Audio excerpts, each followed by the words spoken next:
December ఇది ఆఖరి మంగళవారం.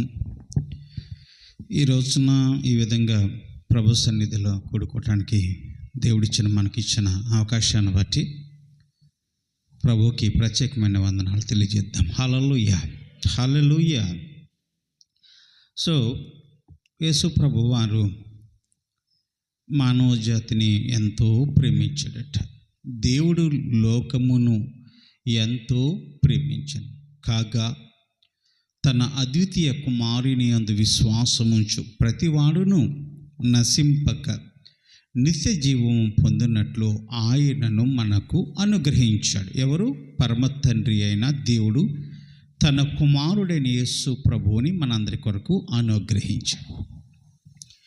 ఈ వచనాలన్నీ కూడా యెషయా ప్రవక్త ద్వారా, ఇర్మియా ప్రవక్త ద్వారా, జకర్యా అనేక మంది ప్రవక్తల ద్వారా ధర్మశాస్త్రంలోనే ముందే ఈ దేవుడు వస్తాడు, తన ప్రియకుమారుడిని మనందరికి ఇవ్వబోతున్నాడు, ఆయన వచ్చినప్పుడు సమస్త మానవాళికి కూడా రక్షణ దొరుకుతుంది అని ప్రవచనాల ద్వారా ఆది అందే దేవుడు స్థిరపరిచి ఉంచాడు. ఇక మానవులు ప్రతిరోజు కూడా చేసే వికటమైన పనులు, హేయమైన కార్యాలు, చెడ్డ మాటలు, చెడ్డ తలంపులు కలిగి మనసు చెరుపుకుని మహిమను పోగొట్టుకుని పాప సంబంధమైనటువంటి లోకంలో జీవిస్తూ వారు బ్రతికేస్తున్న సమయంలో దేవాతి దేవుడు ఇది సమయము గనక ఇప్పుడు నా ప్రియకుమారుని ఈ లోకానికి పంపిస్తే వారందరూ కూడా తమ మార్గాన్ని మార్చుకుని నా తట్టు తిరుగుతారనే ఒక ఆశతో ఆయన తన ప్రియకుమారుని పంపించడం కొరకు ఆయన సిద్ధపాటైన సమయంలో దేవదూతల్ని భూమి మీదకి పంపించాడు. సువార్త 2వ అధ్యాయములో 10వ వచనము, ఆ దేశములో కొందరు గొర్రెల కాపరులు పొలములలో ఉండి రాత్రి వేళ తమ మందను కాంచుకొని చుండగా ప్రభువు దూత వారి యొద్దకు వచ్చి నిలిచెను. ప్రభువు మహిమ వారి చుట్టూ ప్రకాశించినందున వారు మిక్కిలి భయపడిరి. అయితే ఆ దూత భయపడకుడి, ఇదిగో ప్రజలందరికీ కలగబోవు మహా సంతోషకరమైన సువార్తమానము మీకు నేను తెలియజేయుచున్నాను అని చెప్తూ, దావీదు పట్టణమందు నేడు రక్షకుడు మీ కొరకు పుట్టియున్నాడు, ఈయన ప్రభువు అయిన క్రీస్తు అన్నాడు. ప్రజలందరికీ కలగబో మహా సంతోషకరమైన సువార్తమని బట్టి యేసు ప్రభువు వారు భూమి మీదకి రావటం వల్ల మనుషులకి ఏమి శుభము, మనుషులకు కలిగే లాభం ఏంటి, మనుషులకి యేసు ప్రభువు రావటం వల్ల ఏమి ప్రయోజనం, ఎందుకు మనుషులకి యేసు ప్రభువు రావటం వల్ల శుభాలు కలగబోతున్నాయి, ఏ విధంగా వారికి శుభం కలగబోతుంది అని మనం ఆలోచిస్తే, ప్రతి మానవుడు కూడా పూర్వకాలంలో ధర్మశాస్త్రాన్ని అనుసరించి నడవాల్సి ఉంది. దేవుడు అనేకమైన నిబంధనలు పెట్టాడు. మీరు చక్కగా నడవండి, త్రోవ తప్పిపోకండి, ఎద్దు తన కామందనిరు కదా, అది ఎక్కడికి వెళ్ళినప్పటికీ కూడా సాయంత్రం అయ్యేసరికి తన యజమానుడి దగ్గరికి వస్తుంది కదా. అయితే మీరు కూడా మీ యజమానుడు ఎవరో తెలుసుకుని, మిమ్మల్ని సృష్టించిన సృష్టికర్త ఎవరో తెలుసుకుని నా తట్టు మీరు తిరగండి, నా వైపుకు మీరు మళ్ళండి, నేను మీ తట్టు చూస్తాను అని ప్రభు ఎన్నిసార్లు చెప్పిన ప్రవచనాల ద్వారా, ప్రవక్తల ద్వారా మాట్లాడినప్పటికీ కూడా ఎవ్వరు కూడా తమ మార్గాలు మార్చుకుని ప్రభువు తట్టు తిరిగినటువంటి వ్యక్తులు ఎవరు లేరు. అతి కొద్ది మందిగా దీనులు ఎవరో ఉన్నారు. దేవుడు ఉన్నటువంటి వాడు, ఆయన మనందరినీ ఆదరించేటువంటి వాడు అని నమ్మినటువంటి వారు కొంతమంది ఉన్నారు. కానీ మిగతా జనాంగం అంతా కూడా అందుకు వ్యతిరేకంగా దేవుని సన్నిధానంలో విపరీతమైన బుద్ధులు కలిగి ఉన్నప్పుడు దేవుడు మోషే గారి ద్వారా ధర్మశాస్త్రాన్ని నియమించాడు. ఈ ధర్మశాస్త్రంలో మనుషుడు చేసిన ప్రతి పాపమును బట్టి బలి అర్పించాల్సి ఉంది. ఈ బలి అర్పిస్తే ఆ రక్తము ద్వారా పాప క్షమాపణ కలుగుతుందని ఒక విశ్వాసం. యాజకుడి దగ్గరికి పోయి నేను పాపం చేశాను, తప్పు చేశాను అయ్యా, నేను చేసిన పాపాన్ని బట్టి ఇప్పుడు నేను ఏం చేస్తే నా పాపము సమసిపోతుంది అని యాజకుడిని అడిగినప్పుడు యాజకుడు ఒక తగిన బలిని కోరుతాడు. ఆ బలిని తీసుకొచ్చి యాజకుడికి ఇస్తే దాన్ని వధించి పాప క్షమాపణ నిమిత్తము ఆ రక్తాన్ని తీసుకెళ్ళి ఆ మందసం పైన చిలకరించి, అదేవిధంగా మిగిలిన రక్తాన్ని బలిపీఠం చుట్టూరు చిమ్మి ఆ రక్తం ద్వారా పాప క్షమాపణ జరిగే నిమిత్తం ప్రార్థన చేస్తాడు. దేవుడు వద్దన్న ప్రతి పని చేస్తూనే దేవుడి కోపాన్ని రగిలిస్తున్నప్పుడు వారు సంవత్సరానికి ఒక్కసారి లేకపోతే నిర్ణయించిన సమయంలో ఆ బలులు అనేవి అర్పించి ఆ రక్తం ద్వారా పాప క్షమాపణ జరిగించడానికి ఇష్టపడేవారు. కానీ ఆ బలిని అర్పించేటప్పుడు ఇక మీద పాపము చేయకుండా ఉండాలని మాత్రం నిర్ణయం తీసుకునేవారు కాదు. బలిని అర్పిస్తే చాలు, ఇక పాపము పోయినట్లే అని తిరిగి మళ్ళీ తన పాత జీవితాన్ని వెంబడించి తిరిగి పాపం చేస్తూ ఉండేవారు. కానీ ఆ రక్తం వల్ల దేవుని ఉగ్రత చల్లారేది, కానీ పాపం అలాగే నిలిచి ఉండేది. వారు దీన మనసు ధరించుకున్న వారు కాదు, దేవుని ఆజ్ఞల ప్రకారం నడిచినటువంటి వారు కాదు.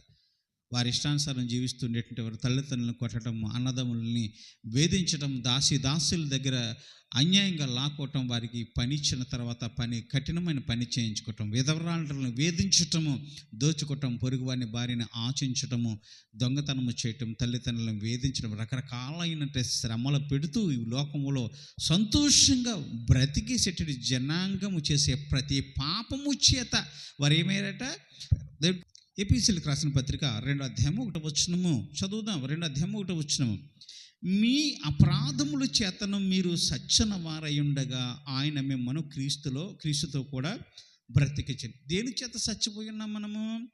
అపరాధములు చేత. అంటే మనల్ని చంపేది ఆత్మీయ జీవితంలో అపరాధము, పాపము. దేవుడు చేయొద్దన్న పని ఏదైతే చేసామో ఆ పనే మనల్ని చంపుతుంది, ఆత్మీయంగా జీవించనివ్వదు, మనలో భయభక్తులు ఉంచదు. మనం యథార్థంగా ఉండలేం, ఎప్పుడూ అన్యాయంగానే ప్రవర్తిస్తాం. మాట్లాడే కల్మషం వస్తుంది, చూపులో కల్మషం వస్తుంది, ప్రవర్తన అంతట్లో చెడ్డగా ఉంటుంది, దేవునికి వ్యతిరేకమైన కార్యాలన్నీ చేస్తాం. ఆ పాప మనల్ని ఏం చేస్తుందంటే మనల్ని ఆత్మీయంగా జీవించనివ్వదు, దేవునితో స్నేహము చేయనివ్వదు, దేవునితో నడవనివ్వదు. అది ఎంతసేపు చూసినప్పటికీ కూడా తన మార్గంలో మనందరినీ కూడా లొంగ తీసుకుని నడిపిస్తూ ఆత్మీయంగా చంపేస్తూ ఉంటుంది. ఆత్మీయంగా జీవించలేం, నైతిక విలువలు కోల్పోతాం. ఇంకా పాపం మనల్ని వెంబడిస్తుంది. కాబట్టి దాని చేత మనం సచ్చనవారమై ఉండగా, ఈ పాపములు మనందరినీ చంపుతున్నప్పుడు ఈ పాపము నుంచి మనందరం తప్పించబడాలంటే దాని నిమిత్తం బలియాగము జరగాల్సి ఉంది. ఆ బలి ఎవరై ఉండాలి? మేకల యొక్కయు, గొర్రెల యొక్కయు, ఎడ్ల యొక్కయు రక్తము చేత పాప క్షమాపణ కలగదు. హెబ్రీయులకు రాసిన పత్రిక ఈ మాట చెప్తుంది. అయితే ఎవరి రక్తము చేత ఈ పాప క్షమాపణ కలుగుతుంది అంటే మనల కన్న ఆ సృష్టికర్తే మన కొరకు బలి పశువుగా దిగొచ్చి ఆయన వధించబడితేనే మన పాపములన్నీ కూడా క్షమించబడతాయి. లేకపోతే మనకు పాప క్షమాపణ లేదు. ఆ పాపాన్ని నుంచి తప్పించగల సమర్థుడు దేవుడు ఒక్కడే. ధర్మశాస్త్రం ఏం చెప్తుందంటే తప్పు చేసినట్టు వాడిని నరికివేయమని చెప్తుంది, తప్పు చేసినట్టు వాడిని నిర్మూలన చేయమంటుంది, మరణశిక్ష విధించమని సత్యము చెప్తుంది. ధర్మశాస్త్రానుసారం మనం చేసిన ప్రతి పాపాన్ని బట్టి చావలసి ఉంది, అది సత్యము బోధించుతుంది. చంపేవాడిని నరికి, ఎందుకంటే వాడు పాపం చేశాడు, రాళ్ళు పెట్టుకుంటే చంపు, వ్యభిచరించాడు, దొంగతనం చేశాడు, అబద్ధాలు ఆడాడు, తల్లిదండ్రులు మోసం చేశాడు, అన్నదమ్ములను మోసం చేశాడు, ఇక పాపములన్నీ అనేక రకాలైన పాపాలు చేసిన నరికి ధర్మశాస్త్ర ప్రకారం వీడు ఉండే అర్హత లేనిటువంటి వాడు, జీవించడానికి అర్హత లేనిటువంటి వాడు, నైతికులు కోల్పోయినటువంటి వాడు, పాపము చేత పట్టబడి పాపము చేత చంపబడిన వాడు, వీడు వ్యర్థమైనటువంటి వాడని ధర్మశాస్త్రం బోధిస్తుంటే యేసుప్రభుడు వారు దేవుని చేత పంపబడిన కృపామయుడిగా ఈ లోకానికి వచ్చి, ఈ కృప అంటే దేవుని సహాయం ఈ భూమి మీదకి వచ్చి ధర్మశాస్త్రము నియమించిన దేవుని దగ్గర బ్రతిమాలుకుంటూ ఉందట.